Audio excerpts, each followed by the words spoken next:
Hello students, let's continue our chapter Mechanical Behavior of Solids, and our today's topic is Hooke's law and stress strain curve for a metallic wire. In the previous video we discussed about the stress and the strain. What is stress? Stress is the restoring force per unit area and strain is change in dimension to the original dimension. Okay, so let's discuss about the Hooke's law first.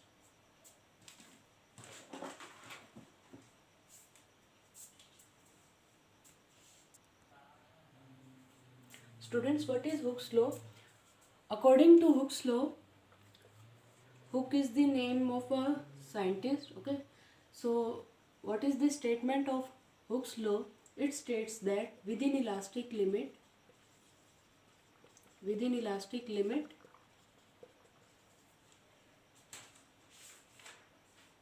stress is directly proportional to strain. Stress is directly proportional to strain, but within elastic limit. ठीक है, यानी within elastic limit stress is directly proportional to strain. अब elastic limit क्या होता है? Elastic limit ये होता है कि सपोज हमारे पास कोई सॉलिड मटेरियल की वायर है, सपोज स्टील की वायर है, ठीक है, और उसके ऊपर हम कोई लोड अप्लाई कर रहे हैं, है ना, लोड अप्लाई कर रहे हैं, डिफॉर्मिंग फोर्स अप्लाई कर रहे हैं, सही है. तो हमने लोड अप्लाई किया तो सपोज उसकी लेंथ इंक्रीज हुई, सही है, और जब लोड को रिमूव कर दें तो ये अपनी ओरिजिनल लेंथ में वापस आ जाए. सही है कि हमने एक वायर के साथ लोड अप्लाई किया, ठीक है, सपोज ये स्टील की वायर है तो इसके साथ लोड अप्लाई किया हमने, तो लोड अप्लाई करने से इसकी लेंथ इंक्रीज हो गई सपोज, और लोड रिमूव करने से इसकी लेंथ क्या हुई, जो ओरिजिनल लेंथ थी वो रीगेन हो गई. ठीक है, बट ऐसा इन्फिनिटी टाइम्स तक नहीं हो सकता है, यानी कि हम लोड इंक्रीज करते जा रहे हैं फिर उसे रिमूव करेंगे और ये ओरिजिनल लेंथ में वापस आ जाए. ठीक है, ऐसा इन्फिनिटी तक नहीं चल सकता. एक ऐसी लिमिट आएगी कि जब हमने लोड अप्लाई किया तो इसकी जो लेंथ है और लोड को रिमूव करने पे ये अपनी ओरिजिनल लेंथ को रिगेन नहीं कर पाएगा. सही है, और इसमें डिफॉर्मेशन हो जाएगी. डिफॉर्मेशन मतलब इसकी शेप परमानेंटली चेंज हो जाएगी. ठीक है, क्या है कि जैसे रबर बैंड होता है, रबर बैंड को हम स्ट्रेच कर रहे हैं, ठीक है, रबर बैंड वैसे हम मटेरियल चूज़ करना यहाँ सही नहीं है, बट एक बार के लिए एग्जांपल लें तो रबर बैंड को हमने स्ट्रेच किया, ठीक है, फिर उसको छोड़ दिया. स्ट्रेच करने का मतलब हमने डिफॉर्मिंग फोर्स अप्लाई की और रिलीज़ कर दिया तो रबर बैंड अपनी ओरिजिनल शेप में आ गया. ठीक है, तो जब तक वो अपनी ओरिजिनल शेप में वापस आ रहे हैं ना तो उसको क्या बोलेंगे, इलास्टिक लिमिट. ठीक है, या अगर कोई स्टील वायर से हमने कोई लोड अप्लाई कर दिया, ठीक है, और लोड रिमूव करने पे वो अपनी ओरिजिनल शेप और अपनी ओरिजिनल लेंथ रीगेन कर रहा है तो इसका मतलब स्टील वायर पे जो हमने लोड अप्लाई किया है वो किस में है, इलास्टिक लिमिट में है.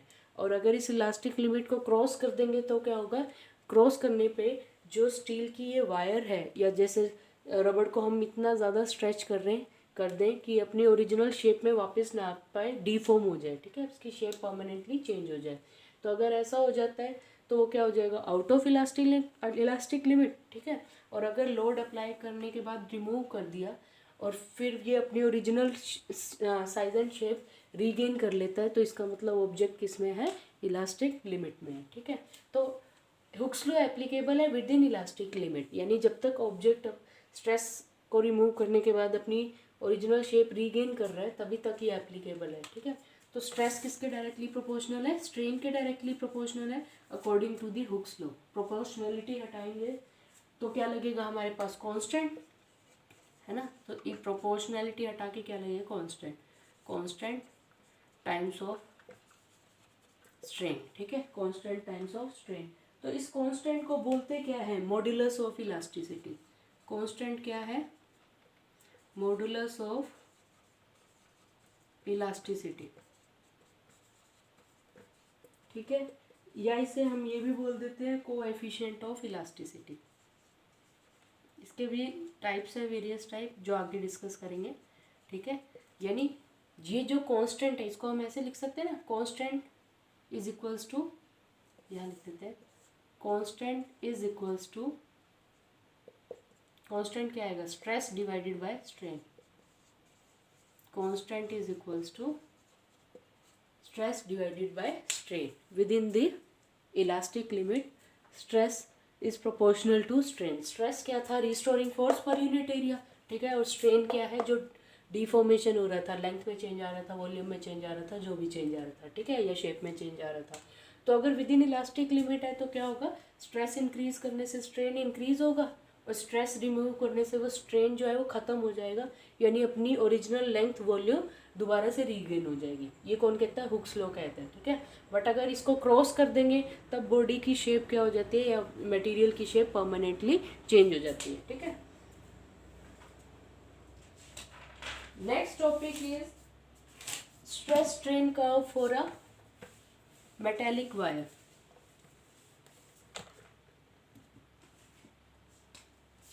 Stress strain curve for a wire, metallic wire, ठीक है, मेटल की कोई वायर है, उसके लिए स्ट्रेस स्ट्रेन कर्व मतलब हम ग्राफ प्लॉट करेंगे, ठीक है, कैसी शेप आती है। तो हमने क्या किया, सपोज ये हमारे पास कोई भी मेटल की वायर है, सपोज ये कॉपर की वायर है, ठीक है, कॉपर वायर है, और इसके अंदर हम लोड पुट ऑन कर रहे हैं, ठीक है, लोड पुट ऑन कर रहे हैं, सपोज 10 kg के गैप में हम लोड को पुट ऑन कर रहे हैं, ठीक है, और यहाँ पे हमारे पास एक स्केल लगा हुआ है,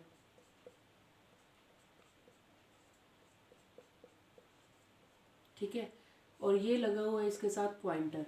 तो जैसे ही इस पर लोड पुट ऑन किया, मान लो इसकी लेंथ इंक्रीज हो गई, ठीक है, लोड पुट ऑन करने से लेंथ इंक्रीज हो गई, और रिमूव करेंगे तो अगर ओरिजिनल पे आ रहा है तो ये उसी पॉइंट पे पहुंच जाएगा ना, ठीक है। तो इससे हमें इस अरेंजमेंट से, इस एक्टिविटी से क्या पता चल जाएगा कि किसी भी स्ट्रेस को अप्लाई करने पे कितना लेंथ में इंक्रीज आ रहा है वो पता लग जाएगा हमें, ठीक है। तो अब जितना हम स्ट्रेस अप्लाई कर रहे हैं, स्ट्रेस, ठीक है, और ये क्या है, स्ट्रेन, है ना, सही है। इस एक्स एक्सिस के अलोंग स्ट्रेन ले लो, वाई एक्सिस के अलोंग हमने क्या ले लिया, स्ट्रेस ले लिया, ठीक है। तो हमने सपोज लोड अप्लाई किया तो जो वायर है इसकी लेंथ इंक्रीज होगी, सपोज ये पॉइंटर पहले 2 पे था, ठीक है, फिर मान लो 2.1 सेंटीमीटर पे पहुंच गया, 2.2 सेंटीमीटर पे ऐसे पहुंच गया, ठीक है। तो हमें जो ग्राफ की रीडिंग मिली ना वो इस तरह से मिली, ओ ए, ये स्ट्रेट लाइन ग्राफ है, ठीक है, ये ए पॉइंट है, ओ ए। तो ओ से ए तक ना हुक्स लॉ फॉलो हो रहा था, ठीक है, ओ से ए तक क्या फॉलो हो रहा था, हुक्स लॉ, यानी स्ट्रेस किसके डायरेक्टली प्रोपोर्शनल है, स्ट्रेन के। यानी हमने स्ट्रेस अप्लाई किया तो वायर की लेंथ इंक्रीज हो गई, और स्ट्रेस को रिमूव कर दिया, ठीक है, जैसे स्ट्रेस इंक्रीज कर रहा है, स्ट्रेट लाइन ग्राफ का क्या यही मीनिंग होता है ना, स्ट्रेस इंक्रीज कर रहा है तो उसके कोरस्पॉन्डिंगली स्ट्रेन भी साथ साथ इंक्रीज कर रहा है, ठीक है। अभी तक ग्राफ की शेप कैसी आई है, सपोज थोड़ा सा हमने लोड अप्लाई किया, ठीक है, लोड अप्लाई करते हैं, जैसे इतना स्ट्रेस अप्लाई किया तो स्ट्रेन इतना है, जैसे यहाँ इस पॉइंट पे स्ट्रेस इतना, स्ट्रेन इतना, इस पॉइंट पे स्ट्रेस इतना, स्ट्रेन इतना, इस पॉइंट पे स्ट्रेस इतना, स्ट्रेन इतना, समझ आ रहे हो। तो ऐसा समझ आ रहा होगा आपको, ठीक है। ऐसा कब तक होगा, ए पॉइंट तक होगा, ठीक है, ए पॉइंट तक क्या हो रहा है, हुक्स लॉ फॉलो हो रहा है, ठीक है, ए पॉइंट तक क्या हो रहा है हमारा, हुक्स लॉ फॉलो हो रहा है। तो अगर तो इस ए पॉइंट को बोलते क्या है हम, ठीक है, I am removing this is the experiment through which stress strain curve is drawn for a wire, ठीक है। तो सबसे पहले ए पॉइंट को बोलेंगे हम, ये है स्ट्रेस, ठीक है। तो ए पॉइंट को बोलेंगे प्रोपोर्शनल लिमिट, ठीक है। प्रोपोर्शनल लिमिट क्या हुआ कि ओ से ए तक हुक्स लॉ फॉलो हो रहा है, ठीक है, कि हमने स्ट्रेस अप्लाई किया तो स्ट्रेन इंक्रीज कर रहा है, स्ट्रेस रिमूव किया तो ये ए ओ पाथ को फॉलो करता ही हुआ ही ग्राफ वापस आ जाएगा। तो ये कब हो सकता है, जब स्ट्रेस और स्ट्रेन क्या हो, डायरेक्टली प्रोपोर्शनल, ठीक है। स्ट्रेस बाय 1 इंक्रीज हुआ तो स्ट्रेन बाय 1 इंक्रीज करेगा, स्ट्रेस बाय 2 इंक्रीज हुआ तो स्ट्रेन बाय 2 इंक्रीज कर जाएगा, ठीक है। तो ऐसा कौन से पॉइंट तक चलेगा, ए पॉइंट तक चलेगा, ठीक है। तो ए पॉइंट, ओ से ए तक क्या हो रहा है, हुक्स लॉ ओबे हो रहा है, ठीक है। Hooke's law is following from O to A, ठीक है। उसके बाद देखो ए पॉइंट के बाद क्या आएगा, बी पॉइंट, और वो थोड़ा सा स्लाइटली कर्व्ड है, सही है। ए से कौन सा पॉइंट आया, बी पॉइंट आया, थोड़ा सा पहले है ये बी पॉइंट, ठीक है। ए के बाद, ए पॉइंट के बाद कौन सा पॉइंट आया, बी पॉइंट। तो ये स्लाइटली कर्व्ड है। स्लाइटली कर्व्ड होने का क्या मीनिंग हुआ कि स्ट्रेस तो हमने अप्लाई किया बट उसके कॉरस्पॉन्डिंगली स्ट्रेन उतना इंक्रीज नहीं हुआ, ठीक है। स्ट्रेस अप्लाई किया, स्ट्रेन हो रहा है बट उसके प्रोपोर्शन में नहीं हो रहा है, ठीक है। स्ट्रेन थोड़ा स्ट्रेस हमने अप्लाई किया, ठीक है, और स्ट्रेन उतना ज़्यादा, या इसको ऐसे बोल सकते हो कि stress is not directly proportional to strain from A to B, stress is not proportional to strain, ठीक है। अब ये स्ट्रेस स्ट्रेन के प्रोपोर्शनल नहीं है, ठीक है। बट अगर बी पॉइंट पे, ठीक है, बी पॉइंट पे अगर हम स्ट्रेस को रिमूव भी कर देना तब भी क्या होगा, ये अपनी वायर अपनी ओरिजिनल लेंथ गेन कर लेगी, ठीक है। बी पॉइंट पे अगर हम किसको रिमूव कर दें, स्ट्रेस को रिमूव भी कर दें, तब भी ये वायर अपनी ओरिजिनल लेंथ गेन कर लेगी, ठीक है। तो यानी अगर बी पॉइंट को पे हम धीरे धीरे स्ट्रेस रिमूव करेंगे तो उसी तरह से स्ट्रेन क्या होगा, डिक्रीज करता जाएगा, और जब स्ट्रेस जीरो हो जाएगा तो स्ट्रेन भी क्या होगा, ज़ीरो होगा। स्ट्रेन ज़ीरो होने का मतलब change in length bye original length क्या हो गया, ज़ीरो, चेंज ही नहीं आया कोई भी ओरिजिनल लेंथ के कंपैरिजन में, ठीक है। But A to B stress is not directly proportional to strain, ठीक है, समझ रहे हो। तो ए से बी तक का ग्राफ कैसा है हमारा, ए से बी तक का ग्राफ की शेप कैसी आएगी, कर्व्ड आएगी, नॉट दी स्ट्रेट लाइन, ठीक है। तो ओ से बी तक का जो ये ग्राफ जा रहा है ना, ठीक है, ओ से बी तक का जो ग्राफ जा रहा है उसको बोलेंगे इलास्टिक रीजन। ये जो ओ से लेके बी तक के एरिया को क्या बोलेंगे, इलास्टिक रीजन। इलास्टिक रीजन क्यों बोल रहे हैं, इलास्टिसिटी क्या होती है कि जब बॉडी पे डिफॉर्मिंग फोर्स लगे और वो अपनी ओरिजिनल शेप को रीगेन कर ले। तो बी पॉइंट तक यही होगा कि जैसे ही स्ट्रेस अप्लाई किया तो डिफॉर्म हो जाएगी वायर, ठीक है, स्ट्रेस रिमूव करते ही अपनी ओरिजिनल लेंथ में वापस आ जाएगी, ठीक है। तो अब ये देखो जो बी पॉइंट है, बी पॉइंट को बोलेंगे क्या, बी पॉइंट को बोलेंगे इलास्टिक लिमिट और yield point. B point is known, जैसे ए क्या था, प्रोपोर्शनल लिमिट, ठीक है, बी क्या है, यील्ड पॉइंट, या इसको बोल सकते हैं इलास्टिक लिमिट, ठीक है। बी क्या है, यील्ड पॉइंट, और या बी को क्या बोल सकते हैं, इलास्टिक लिमिट। और बी के कोरस्पॉन्डिंग जो स्ट्रेंथ है ना, स्ट्रेस है सॉरी, उसको क्या बोलेंगे, यील्ड स्ट्रेंथ। बी के कोरस्पॉन्डिंग स्ट्रेस को क्या बोलेंगे, यील्ड स्ट्रेस, ठीक है। What is S Y air,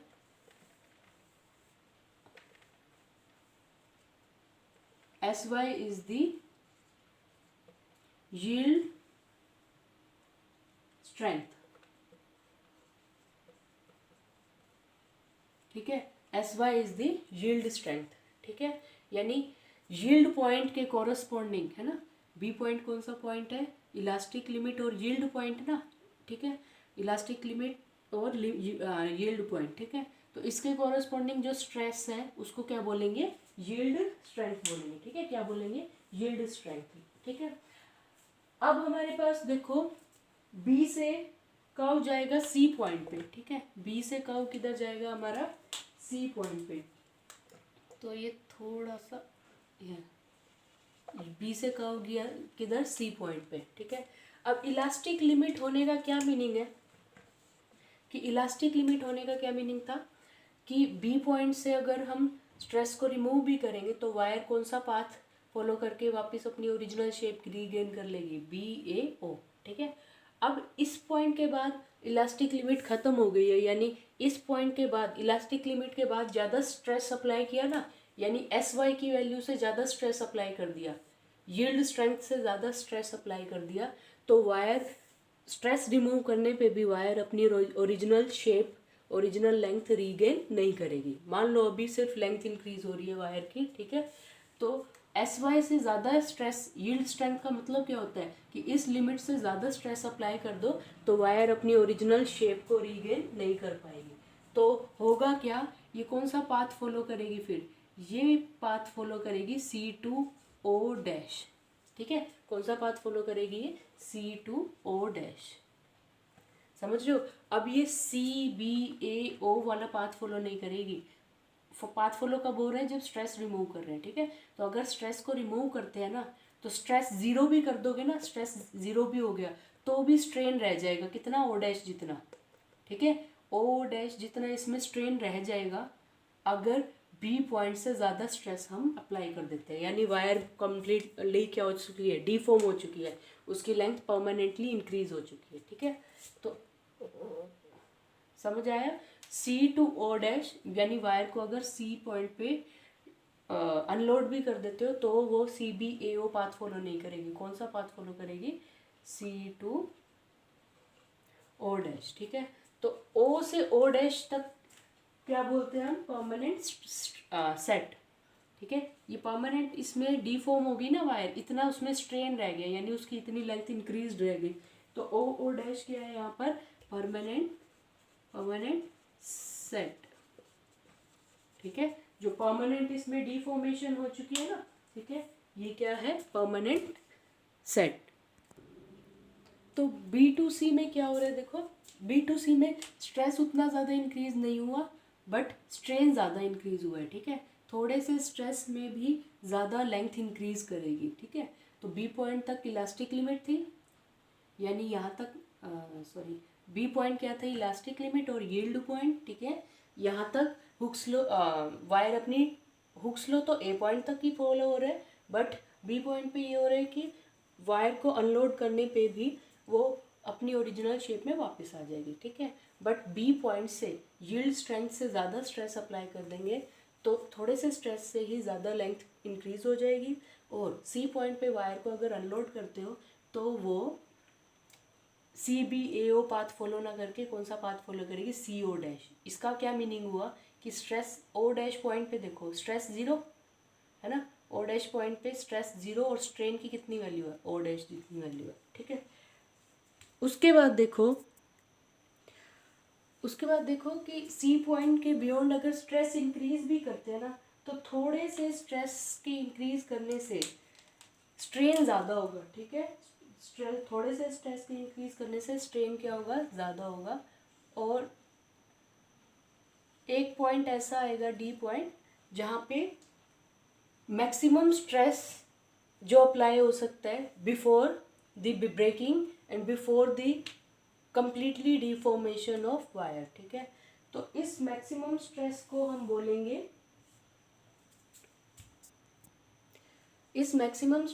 बोलेंगे, अल्टीमेट स्ट्रेंथ और टेंसाइल स्ट्रेंथ, ठीक है। देखो D पॉइंट के कोरस्पॉन्डिंग स्ट्रेस है ना, D पॉइंट के कोरस्पॉन्डिंग स्ट्रेस है, ठीक है। तो इस स्ट्रेस को क्या बोलेंगे, अल्टीमेट स्ट्रेंथ, ठीक है। स्ट्रेस की कौन सी वैल्यू है ये, अल्टीमेट स्ट्रेंथ, ठीक है। अब इस D पॉइंट के बाद क्या होगा कि जो वायर अपनी शेप चेंज कर रही है ना, ठीक है, होगा क्या कि लोड इंक्रीज करता जा रहा है तो जो वायर की विड्थ है वो क्या होती जाएगी, डिक्रीज होती जाएगी ना, उसका रेडियस कम होता जाएगा, ठीक है। वायर कहीं से पतले होना स्टार्ट हो जाएगी और मोटा होना स्टार्ट हो जाएगी, ठीक है। तो ये कोई लिमिट इसमें रहेगी ही नहीं, ठीक है। अब स्ट्रेस डिक्रीज भी कर दोगे ना, है ना, D से अब आएंगे हम E पॉइंट पे, तो स्ट्रेस डिक्रीज भी कर दोगे तब भी स्ट्रेन प्रोड्यूस हो रहे हैं। देखो D पॉइंट पे ये कर्व नीचे जा रहा है ना, कर्व नीचे होने का मतलब स्ट्रेस डिक्रीज कर दिया हमने, यानी जो वायर थी उस पर से थोड़ा सा लोड रिमूव कर दिया, ठीक है, तब भी स्ट्रेन प्रोड्यूस हो रहा है। D2E में स्ट्रेन तो इंक्रीज कर रहे हैं बट स्ट्रेस देखो, स्ट्रेस क्या कर रहे हैं, डिक्रीज, यानी D से अगर E जा रहे हैं तो स्ट्रेस डिक्रीज भी कर देंगे तो भी स्ट्रेन प्रोड्यूस हो रहा है, ठीक है। और ई पॉइंट, एक पॉइंट ऐसा आ जाएगा ई पॉइंट जहाँ पे ये वायर क्या हो जाएगी, टूट जाएगी, तो इसको क्या बोलेंगे हम, फ्रैक्चर पॉइंट, ठीक है। तो देखो ओ से बी तक तो है प्लास्टिक इलास्टिक बिहेवियर वायर का, क्यों, क्योंकि इलास्टिक जैसे डिफॉर्म करने पे शेप चेंज कर लेता है, और वही फोर्स रिमूव कर दो तो अपनी शेप रीगेन कर लेता है, ठीक है। और बी पॉइंट के बाद कैसा बिहेवियर शुरू हो जाएगा, प्लास्टिक बिहेवियर, यानी इसमें अगर तुम स्ट्रेस नहीं भी इंक्रीज करोगे ना, तब भी क्या हो रहा है, वायर परमानेंटली डिफॉर्म हो रही है, ठीक है, स्ट्रेन उसमें प्रोड्यूस हो रहा है। एडिशनल स्ट्रेस नहीं भी डालो तब भी स्ट्रेन उसमें क्या हो रहा है, प्रोड्यूस हो रहा है, ठीक है। Thank you.